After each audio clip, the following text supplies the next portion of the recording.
પ્રાર્થના સંદેશ ન્યૂઝમાં આપનું સ્વાગત છે। ખંભાતના કંસારી ગામે કેમિકલ યુક્ત પાણીથી હજારો માછલાઓના મોત, મત્સ્ય પાલકોને લાખોનું નુકસાન।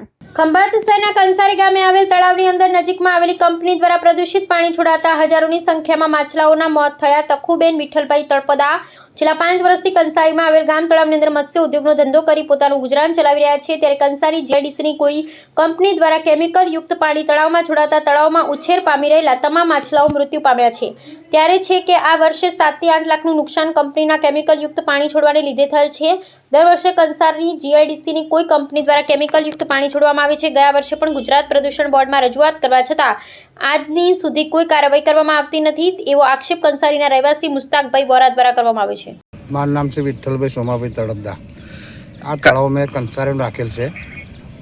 કમસે કમ 5 વર્ષથી મેં રાખેલું છે। આ તળાવમાં મચ્છી મેં જિલ્લામાંથી રાખેલું છે। 1,86,666 રૂપિયા હું પ્રીમિયમ ભરું છું અને મોટા પાયે મને આ નુકસાન થયેલું છે 7 થી 8 લાખ રૂપિયા। માછલીઓ મરી જવાનું મૂળ કારણ શું છે?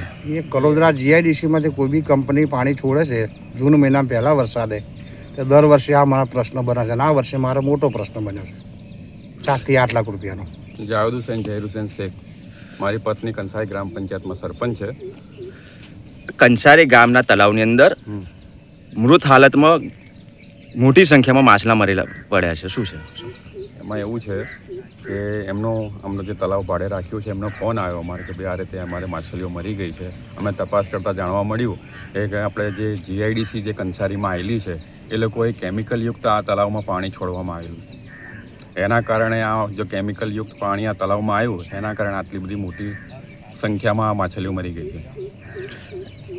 આનાથી પંચાયતને શું ફાયદો થતો હતો આ ઉદ્યોગથી? આ ઉદ્યોગથી જે તળાવ જે આપણા ગ્રામ પંચાયતે મત્સ્ય ઉદ્યોગને ભાડે આપવામાં આવેલું હતું એના લગભગ 1 વર્ષમાં લગભગ 2 લાખ રૂપિયા અમને ભાડું મળે છે। એનામાં એ જે 2 લાખ રૂપિયા જે ભાડું આવે પંચાયતમાં એનામાં અમે વિકાસના કામો કરીએ છીએ। મુસ્તાકભાઈ અહેમદભાઈ વોરા। વારંવાર આ તળાવની અંદર માછલા મરી જવાનો પ્રશ્ન થાય છે, તો શું તમે કોઈ આગળ ખાતાકીય તપાસ માટે કોઈને જાણ કરી છે? વારંવાર ખાતાકીય તપાસ માટે અમે જાણ કરીએ જ છે। ગયા વર્ષે બી ગ્રામ પંચાયત તરફથી સરપંચે જાણ કરી હતી, લેખિતમાં રજૂઆત બી કરી હતી, જીઆઈડીસી પ્રમુખને બી મળેલા, એમણે પણ કોઈ સીધો જવાબ નથી આપ્યો।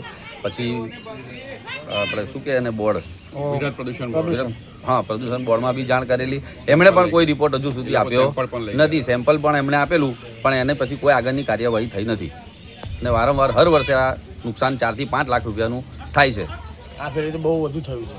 પ્રાર્થના સંદેશ ન્યૂઝની તમામ લેટેસ્ટ અપડેટ્સ માટે ચેનલને હમણાં જ લાઈક, શેર અને સબસ્ક્રાઇબ કરો।